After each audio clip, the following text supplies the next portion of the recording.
Asalaamu calaykum waraxmatullaahi wabarakaatu. Asxaabtayda aan jeclahay meel kastoo adduunka ka joogtaan kusoo dhawaada channelkeena Ikraan Beauty New. Haddii aad nagu cusub tahay welcome, haddii aad hore nala joogtana nala joog kanaga tagin.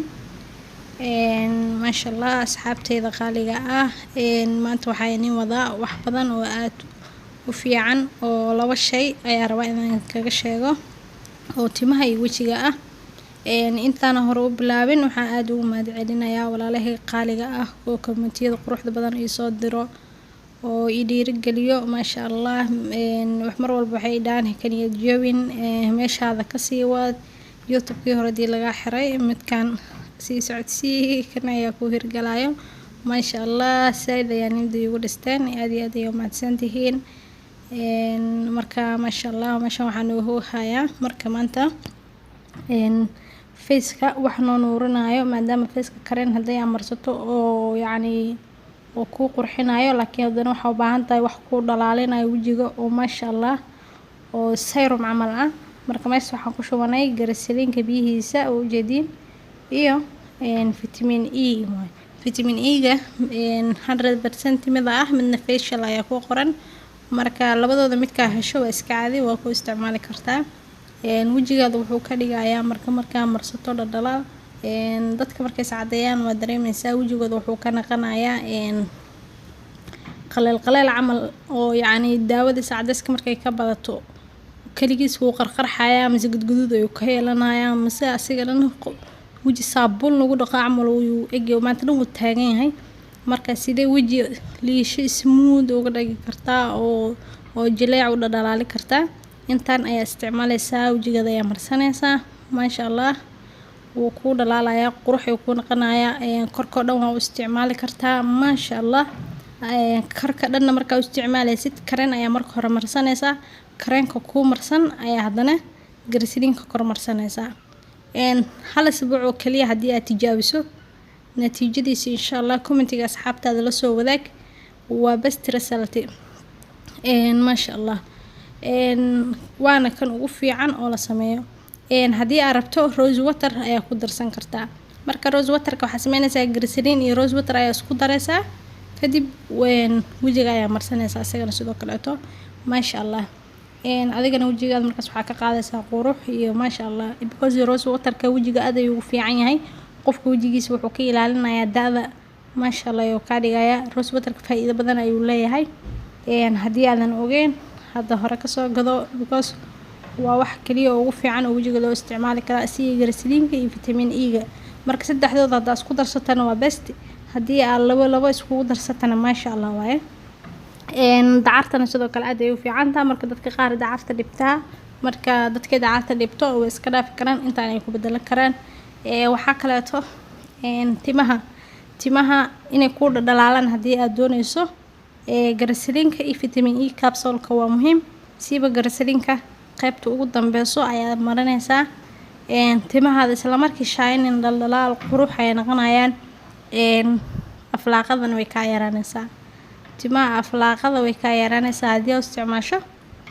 haddii aadan ogeyn garislinka inuu timaha wax u diro maanta saliid ahaan oo kaleeto u marsanaysid waxaa u marsanaysaa inuu ka dhameeyo maxaa la aflaaqada iyo inuu timaha shining kaaga dhigo.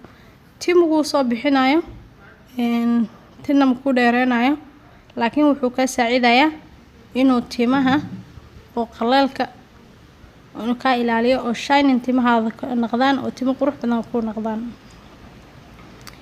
timaha marka shaambada lagu dhaqo kaleeto waa aragtay way qalalayaan dadka qaar condition ma isticmaalaan marka waa ku muhiim biyaha garislinka inaad haysato.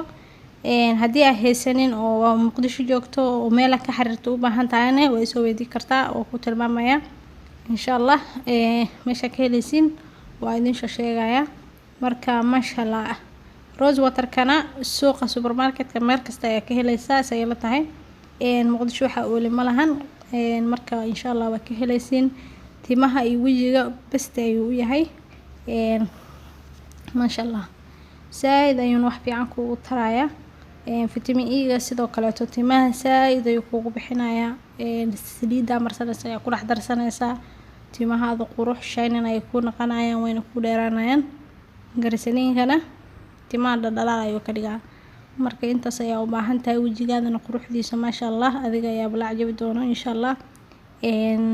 Intaa kareen ku dhex qasto ha ku marsanin wejiga markaa isticmaalayso, laakiin korka waa ku darsan kartaa. Wejiga laakiin asigii vitamin E ga isku darso marso, mase asigii dacarta isku darso marso. Kareen caadi intaa oo iscadaska intaa ku dhex qasto ha ku isticmaaleen. Markii aan marsatana saacado kadib waa iska dhaqaa, hadii kartan waa ku haysan kartaa, wax ma ka dhibaayo. Laakiin waa maasha Allah inaa isticmaasho glycerin-ka, natiijadiisana asxaabtiina la soo wadaaga insha Allah. Wiil haddii aad tahay waa isticmaali kartaa glycerin-ka, maadaama wiilasha ay leeyihiin wejiga qaleel badan ay qabaan. waa biyo glycerin kareemanka caadiga marsatiin ayuu la mid yahay, yacni wax oo markaas kiimika ah ma aha, wax wejiga liisho ka dhigayo kaliya tabaaye. wiilasha maasha Allah ayuu u yahay. xaajigaada haddii aad doonto waa u marin kartaa. caruurta yaryariska ah oo yacni caruurta roron iskuulka aado oo wejigooda qaleelka ka naqday waa u isticmaali kartaa, waa u marin kartaa, wax ma ka dhibaayo. waa maasha Allah. gabdhaha yaryariska ah timooda qalqalaalka hadday kaa naqdaan oo aflaaqi waxaas ka qaban waa u marsan kartaa. qof u mari karin malaha. korka dhan waa marsan kartaa, wejiga waa marsan kartaa, timaha waa marsan kartaa. marka maasha Allah haddii aad aragto wax oodan ku kalsooneen oo isdheeysid waxaan ma isticmaali karto, best way oo meel oo ka fiirsan karto waa Google-ka gali waxaas muxuu wejiga skin-ka u taraa lagu qoraa. sababtoo ah haddii aad Ingiriiska fahmayso, haddii aad fahmayn qofka dhan ayaa loo geystaa. marka waxyaabo u fiican yahay wax dhan meesha laga fiirsadaa. dad oo waxaa jiro saflabada oo dhahay wax ma taro. marka aad iyo aad ayuu u fiican yahay. wejigaadana qurux maasha Allah dhaldhalaal ayuu kaaga dhigayaa. waa idinkaas ay asxaabteeda insha Allah. waa inuu fiidiyowga xiga. fiidiyowga haddii aad ka hesheen like, share, subscribe asxaabtiina kale la wadaaga. subscribe-kana waa noo muhiim, waa cusub nahnay marka ha lagu soo yaacay idin leeyahay insha Allah. maanta share out-ka waxaan siinayaa walaashay Lula Channel. marka waxaan idin leeyahay Lula Channel maasha Allah waxyaabo fiican ayaa ka helaysiin sida makeup-ka, cilaansaarka, waxyaabo badan insha Allah. walaashan hala soo booqdo, subscribe hala saaro, hal dhiirigeliyo. qof walba Soomaali aad aragto insha Allah dhiirigeli, subscribe si marka walaashan soo booqdo Ikran Beauty ka soconaan dhaha insha Allah. qof kasto oo gambaleelka shirada ayaan siinayaa. marka haddii aad YouTube leedahay iyo haddii aad YouTube lahaynba, qofka gambaleelka taabto oo gambaleelkiisa ugu horeeyo oo isoo dhaca shirada ayuu leeyahay. marka insha Allah marka hay commentiga laga soo bixiyo si haddii qofka shirada rabo siiyo insha Allah. adinkana waxaa idin leeyahay asxaabteeda qaaliga walaashin soo booqda dhiirigeliya insha Allah. assalaamu calaykum waraxmatullaahi wabarakaatuh.